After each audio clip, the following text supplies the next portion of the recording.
The night sky over the Bay of Biscay was silent, except for the hum of engines far above the water. 3 Dornier Do-217 bombers cut through the clouds, their silhouettes nearly invisible against the dim horizon. In the belly of each aircraft rested something the world had never truly seen before, a weapon that could change direction after it had been dropped. It was August 1943. The war had reached a stage where precision mattered more than ever. The German Luftwaffe, struggling against the growing might of Allied bombers, sought new ways to strike from a distance. Blind bombing by altitude and luck was no longer enough. Too many bombs missed their mark. Too many missions failed. But in a small laboratory near Peenemünde, a group of engineers believed they could give bombs a kind of intelligence, the ability to guide themselves. Dr. Max Kramer, a quiet physicist in his mid-30s, led the project. He wasn't a soldier. He had never held a weapon in his life. But the Reich's Air Ministry had seen his mathematical brilliance years before the war. In 1938, Kramer proposed an idea that sounded like science fiction. A radio-controlled bomb, released from altitude, steered by an operator watching from above. He called it Fritz X. The concept seemed absurd to most commanders. How could anyone guide a bomb falling at hundreds of meters per second? Yet Kramer persisted. Using the same gyroscopic principles that kept aircraft stable, he imagined small fins and a radio receiver built into the bomb's body. A pilot, through a small joystick, could adjust its trajectory mid-fall. In theory, it would hit targets with uncanny accuracy. By 1942, theory had become reality. The Peenemünde engineers built prototypes, testing them from Heinkel bombers over the Baltic. Early models failed miserably, exploding mid-air, spinning out of control, sometimes even turning back toward the plane that had dropped them. But with each failure, the idea grew sharper. The engineers began to think like pilots. The pilots began to think like engineers.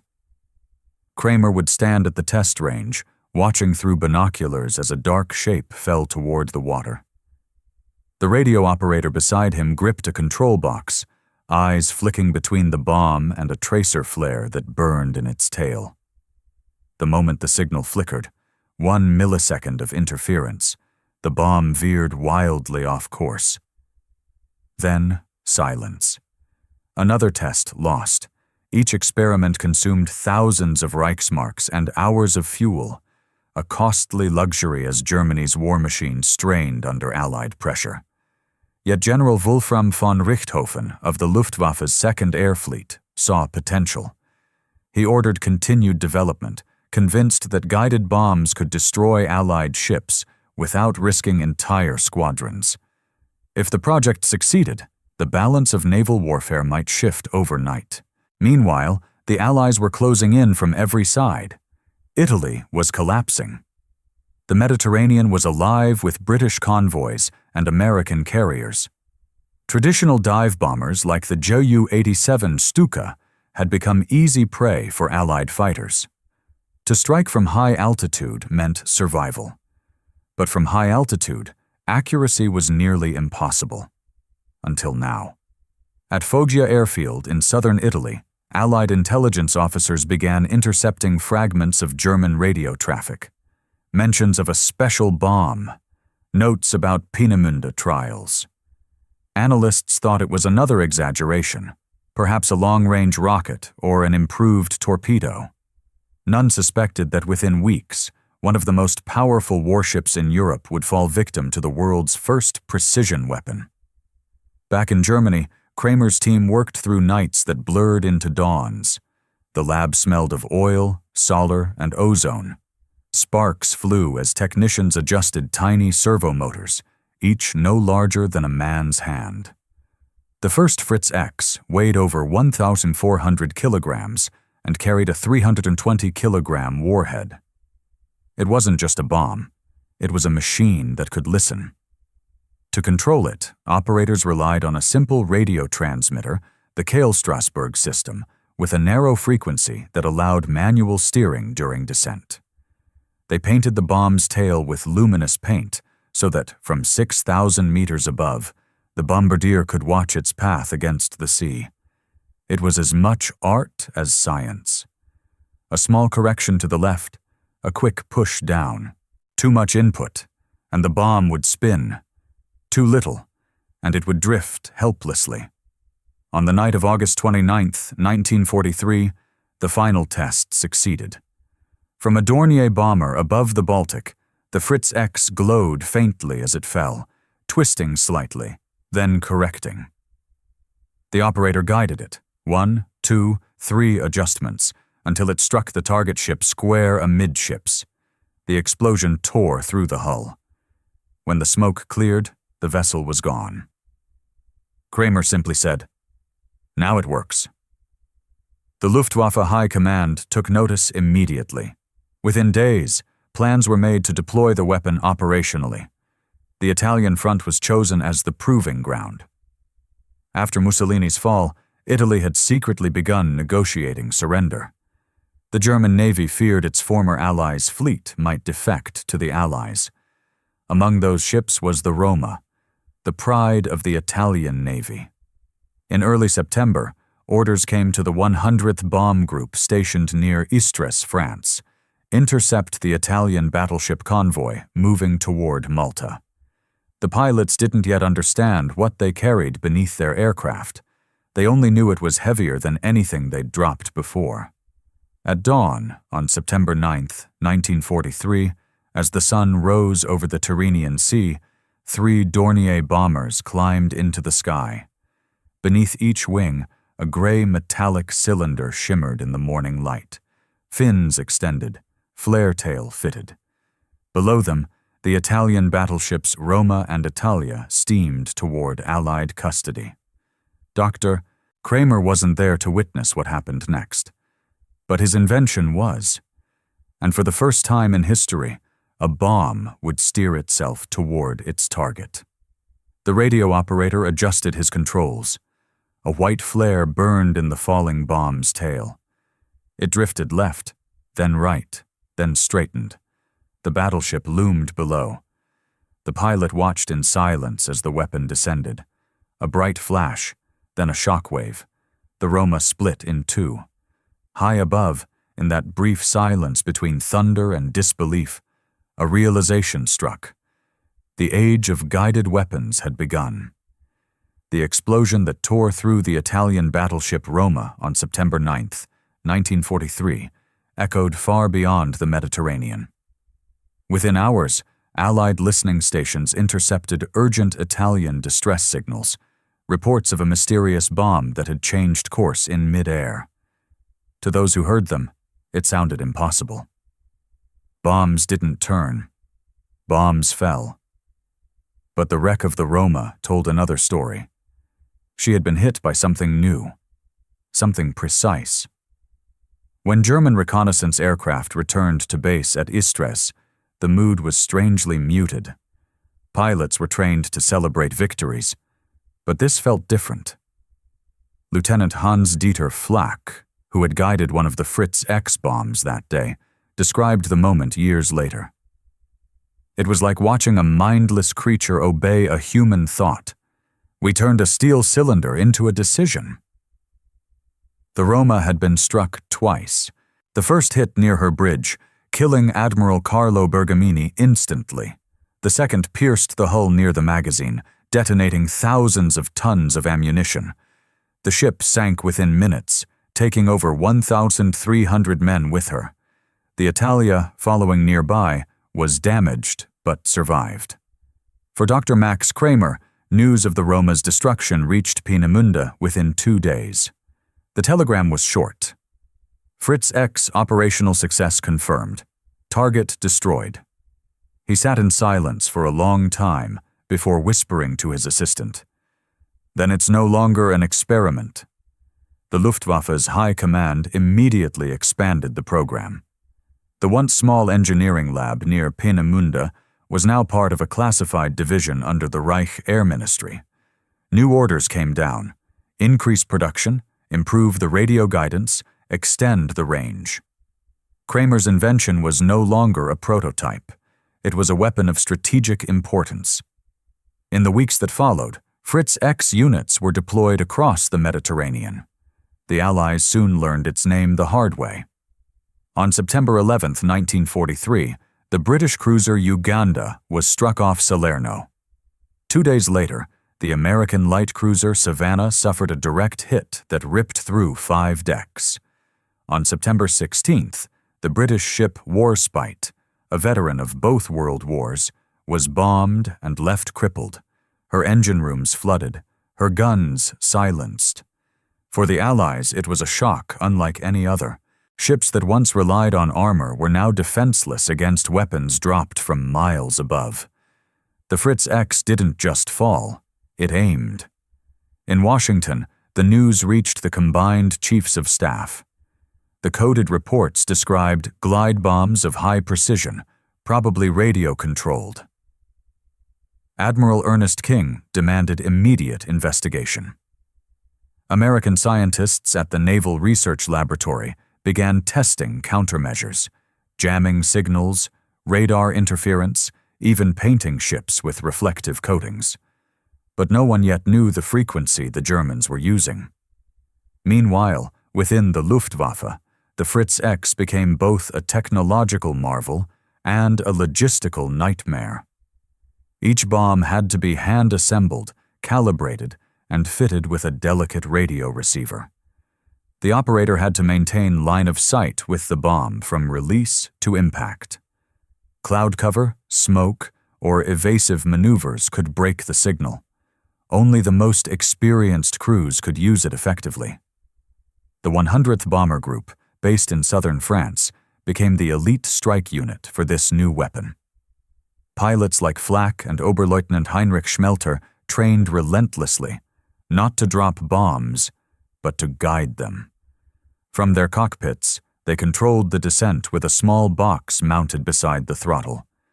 Each turn of the dial sent pulses to the fins below, steering the falling bomb as though it were alive. To coordinate these missions, Germany developed a 2-man control system: 1 pilot to fly the aircraft, 1 bombardier to steer the bomb. The bombardier would look through a special sighting device, following the bomb's luminous tail flare all the way down. His concentration had to be absolute. If the bomb strayed from the target by even a few degrees, the adjustment window was less than 5 seconds. One mistake meant failure, or worse, self-destruction. At Peenemünde, Kramer's engineers continued refining the system. They built improved gyros, added frequency filters, and tested flare visibility under different light conditions. One of Kramer's assistants, engineer Otto Evers, suggested a double-channel radio, one for steering, one for signal correction, but the war's resources were thinning. Copper, steel, and electronic components were scarce. The Reich wanted results, not revisions. By late 1943, Allied intelligence finally confirmed the weapon's true identity. British analysts piecing together wreck fragments and intercepted messages codenamed it FX-1400. They concluded it was radio-controlled, probably using the Kehl-Strasburg transmitter system. The race to counter it had begun. In southern Italy, field units tested experimental jammers that sent white noise into the airwaves. Pilots of the U.S. 12th Air Force were briefed. If attacked by guided bombs, change altitude rapidly, break the line of sight, create smoke. But there was a deeper problem. No one knew the exact frequency. Allied ships often jammed the wrong band, filling the air with useless static. Inside Germany, the Fritz X program had become a double-edged sword. The weapon worked, but it was fragile. The Luftwaffe's supply lines were collapsing under Allied bombing. Each unit required specialized training and parts. The guided bomb was a marvel of precision in a war increasingly ruled by chaos. Dr. Kramer understood that contradiction better than anyone. He often wrote in his lab notes, "The more control we seek, the less control we have. By early 1944, rumors circulated that the Allies were developing their own versions. In the United States, the Army Air Forces had quietly been testing a radio-guided bomb of their own, the Azon, or azimuth only. Unlike Fritz X, it could steer only left or right, but not up or down. Still, it was a start. Across the Atlantic, British engineers experimented with their own glide bombs, using television transmitters to send back images during descent. Most of these early attempts failed, but they revealed something profound. Every nation wanted a weapon that could think. To those on the ground, it all seemed like progress. But to those who designed the machines, a darker understanding was forming. Kramer confided to a colleague, "We are giving explosives a conscience, and soon they won't need ours." That winter, as Allied bombers flattened German cities, Peenemünde itself came under attack. Operation Hydra, a massive British air raid, left the research complex in ruins. Laboratories burned, equipment melted. Many of Kramer's prototypes were destroyed. Yet even amid the destruction, one truth remained. The Fritz X had changed warfare forever. When Kramer walked through the debris the next morning, he found a half-buried guidance fin, bent, scorched, still faintly humming with residual static. He lifted it carefully and turned it over in his hands.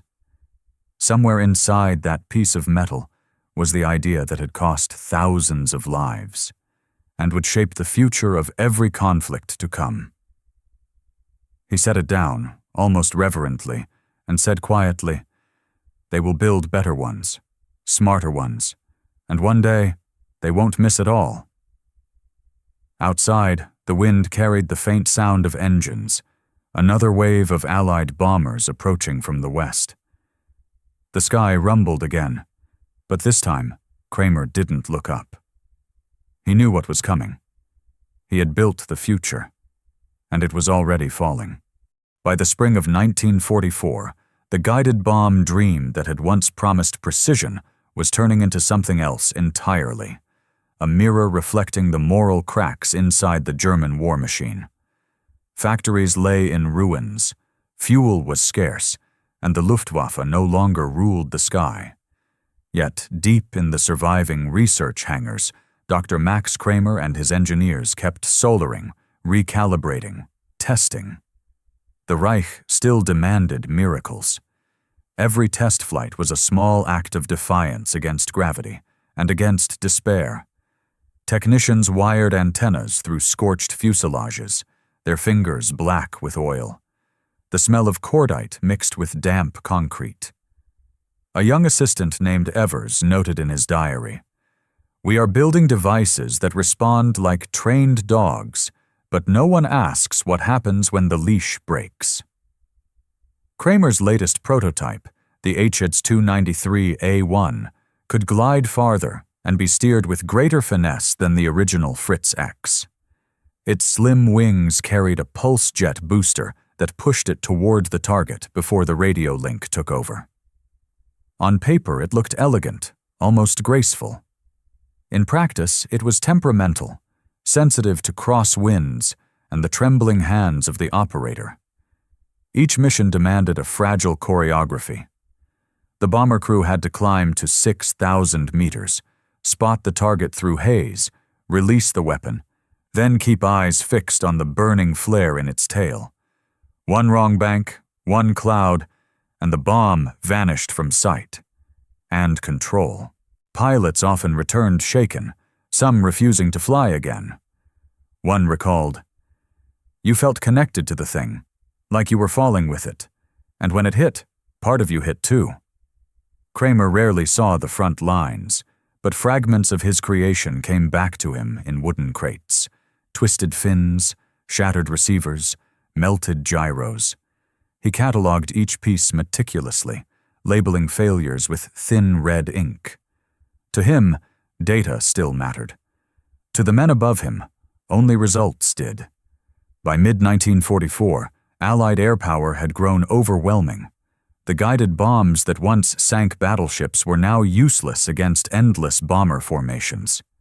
Germany turned the same principle inward, converting radio guidance into anti-aircraft rockets, desperate to stop the nightly raids. But the technology could no longer keep pace with the destruction it had inspired. At the same time, in England, a quiet counter-revolution was underway. The Royal Aircraft Establishment at Farnborough had deciphered the Kehl-Strasburg command system. Engineers built crude jammers nicknamed Carpet 2. Mounted on destroyers, they flooded the same frequencies with static. During Operation Dragoon, the Allied invasion of southern France, not a single Fritz X found its mark. The proud German miracle had been blinded by noise. Kramer read the reports in disbelief. His weapon, which had once steered itself through calm skies, now tumbled helplessly into the sea. He understood the irony instantly. "The mind we gave it," he murmured, was silenced by another signal. Outside Peenemünde, villagers whispered that the scientists were cursed. The more ingenious their machines became, the shorter their lifespan. Rumors spread of Allied death rays, of invisible fields that could bend metal. But the truth was simpler. Every idea had its countermeasure, and every innovation demanded a price. For the Fritz X, that price was human. Crews trained to use it were hunted relentlessly by Allied fighters. The 100th Bomber Group lost aircraft faster than they could be replaced. Lieutenant Flack, the man who had guided the first successful strike on the Roma, was shot down near Toulon. His Dornier burst into flames before touching the water. None of the crew survived. When the news reached Kramer, he said nothing. He simply closed his notebook and walked outside into the coastal wind. The same wind that once carried his weapon toward glory now scattered ashes over the sea. In Berlin, officials still clung to the illusion of technological salvation. They commissioned new, smart weapons, radio torpedoes, wire-guided missiles, even early television bombs, each promising to turn the tide. But by then, factories were bombed faster than blueprints could be printed. Engineers slept beside their machines, moving projects from one shattered building to the next. Precision had become meaningless amid rubble. One night in January 1945, during a blackout, Kramer visited what remained of his workshop. The roof was gone. Frost glistened on broken drafting tables. A single generator hummed weakly, powering an oscilloscope that traced a faint green pulse. He placed his hand over the glass, feeling the warmth of the dying current. "Even now," he whispered, "it listens." He thought of the thousands of sailors who had died because of that listening, and of the engineers who believed they were perfecting flight when they were only perfecting death. From London to Washington, his name was almost unknown. Intelligence reports mentioned Fritz X only as a code name, never as an invention with a human author. But in Allied research centers, captured fragments of his work became seeds for something larger. American scientists at Wright Field began studying control fins and servo amplifiers. Their reports ended with a prophetic line: "Future warfare will depend on remote precision." For Kramer, that phrase carried no pride. He had seen what precision meant when the line between machine and man blurred. As the Reich collapsed, Peenemünde was evacuated. Trucks carried equipment south toward Bavaria. Kramer stayed behind, refusing to leave the lab that had defined his life. In March, Soviet forces advanced along the coast. Artillery thundered day and night. He spent the final evenings burning documents, watching blueprints curl into ash. Each flame consumed another equation, another proof of human brilliance turned monstrous. On April 12th, a Soviet patrol entered the ruins. They found a thin man sitting beside a broken transmitter, eyes red from smoke. He offered no resistance. One of the soldiers asked what he was doing there. Kramer answered softly in German, "I was trying to make gravity obey." Then he looked at the shattered fins on the floor. It obeyed for a while. He was taken east for interrogation, then vanished into the machinery of post-war secrecy. Some said he worked later for the Soviets. Others claimed the Americans spirited him away under Operation Paperclip. The truth, like his invention, guided itself into history's blind spots. What remained in Germany were pieces, rusted radio housings, fragments of steel, a few blurred photographs of the Roma burning. Yet even fragments have weight. Engineers across the world began building upon them, calculating, refining, dreaming. By 1946, the United States was testing its own television-guided bomb, the VB-1 Azon's successor, nicknamed Bat. In the Pacific, it struck a target ship without a pilot touching the controls. Reporters called it the first intelligent weapon. Few realized that its lineage began with a quiet physicist on a Baltic shore, staring at static on a screen. That was the cost, not only the lives taken, but the inheritance left behind. Every modern missile, every drone, every surgical strike carried the same invisible signature, a radio pulse born in the ruins of Peenemünde. And though the war was ending, the idea had survived. An idea that once promised precision but delivered a new kind of fear, the fear of weapons that could choose their own path. The age of guided flight had begun with promise. It ended with silence, a silence so deep that only machines could hear it. In the summer of 1945, as the war collapsed into its final silence, the laboratories of Peenemünde, once filled with the hum of generators and the hiss of soldering irons, stood deserted. Dust settled on drafting tables. Blueprints fluttered in the sea breeze. The world was moving on, but not away. Allied scientists poured into Germany in the weeks following the surrender, cataloging every scrap of research they could find. The ruins of Peenemünde were stripped clean, not by looters, but by nations hungry for knowledge. The Soviets hauled away crates of documents and machinery to Kaliningrad. The Americans arrived soon after, searching not for bombs, but for mines. In the lists of captured scientists, one name kept reappearing: Kramer, Max, specialist in radio-guided ordnance. To most interrogators, he was a curiosity, a minor footnote compared to von Braun and the rocket engineers. But to the intelligence officers who understood what he had done, he represented something more dangerous, a bridge between physics and intention. No one ever officially confirmed where he ended up. Some say he died in a Soviet research camp near Minsk. Others insist he resurfaced in the United States under a different name, helping design control systems for experimental missiles. Whoever he was, his ideas had already escaped him. By 1947, both the US and the Soviet Union were testing smart weapons built directly on Fritz X principles: gyroscopic stabilization, radio control, optical tracking. In a New Mexico desert, a new kind of bomb was released from a B-29 and adjusted mid-fall by radio pulse. It struck its target with surgical precision. An engineer observing the test wrote in his logbook, "The device responded beautifully, almost as if it could see. It could not see, not yet, but the path toward autonomy had begun." Across the Atlantic, British scientists at Farnborough re-examined the wreckage of Warspite and Savannah, tracing the signal paths that had once guided the German weapons.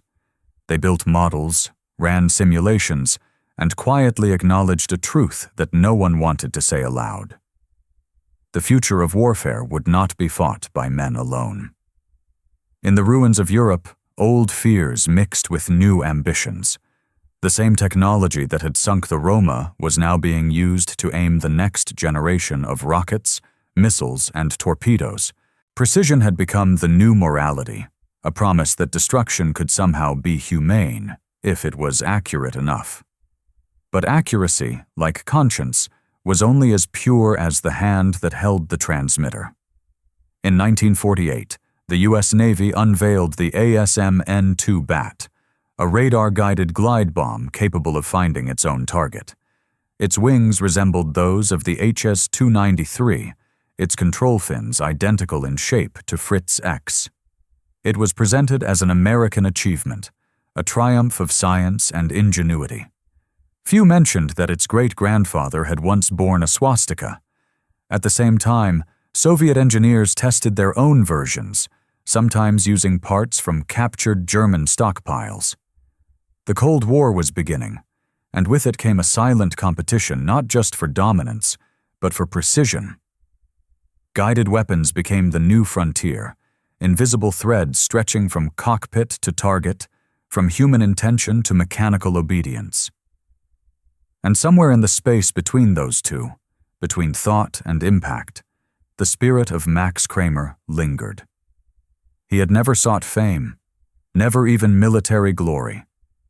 His wartime colleagues remembered him as quiet, withdrawn, speaking more to machines than to men. Yet, in that solitude, he had glimpsed a truth that outlived the Reich. Control was not victory. It was temptation. By the 1950s, guided bombs evolved into guided missiles. Engineers no longer needed an operator watching a falling flare. Computers began to replace the human eye. Radio control became radar lock-on, then heat-seeking, then autonomous navigation. Each innovation moved the hand a little farther from the consequence. At the Wright Air Development Center, American scientists ran the first analog computer simulations for flight correction. One of them, looking at a trace pattern on the screen, remarked, "It's thinking faster than we can." The room laughed. No one realized how literal that observation would become. As decades passed, the descendants of Fritz X and HS-293 multiplied. In Korea, in Vietnam, over the deserts of the Middle East, bombs steered themselves with increasing precision, guided by invisible waves, satellites, and algorithms. Each generation promised less collateral damage, more control. And yet, the cities still burned. The paradox that began in Peenemünde had never been resolved. A weapon that could steer itself could also make its own mistakes. The illusion of control had outlived the men who invented it. In 1967, the German historian Karl-Heinz Ludwig published a small essay titled "The Birth of the Guided Weapon." In it, he wrote, "The guided bomb was not the first machine to obey human will, but it was the first to question it." Few read the essay outside academic circles, but its final line captured what Kramer had once feared. "When we gave the bomb a rudder, we taught destruction to aim. Today, deep inside modern laboratories, the same principle lives on. Autonomous drones circle targets continents away. Cruise missiles adjust their paths using terrain recognition and GPS. Each carries a whisper from 1943, from that bright flare tail descending toward the Roma. Technology had achieved what Kramer once dreamed. Perfect precision. But the moral equation remained unsolved. A weapon that listens is still a weapon that kills. In museums, the Fritz X rests behind glass, a dull gray relic with stubby fins and a small control antenna. Visitors pass by, glancing briefly before moving on to the rockets, the jets, the uniforms. Few realize they're looking at the ancestor of every guided system in existence, from air-to-surface missiles to space probes that navigate through silence. It began with a question whispered in the dark. Can we make a bomb steer itself? And once answered, that question could never be unasked. Somewhere, in a forgotten archive, lies Kramer's final handwritten note. The paper is yellowed, the ink faded, but 3 words remain legible beneath the stains of time. It obeyed beautifully. The line might sound like pride, but it wasn't. It was the quiet confession of a man who had watched obedience become its own kind of power. The bomb that could steer itself had changed more than warfare. It had changed the relationship between intention and outcome, between the hand that drops and the mind that guides. And in that space, the future was born. As the documentary voice would fade, the screen would linger on the calm surface of the Mediterranean. Blue, endless, indifferent. Beneath it lies the Roma, and with her, the first proof that a thought could fly, adjust its path, and choose exactly where to end.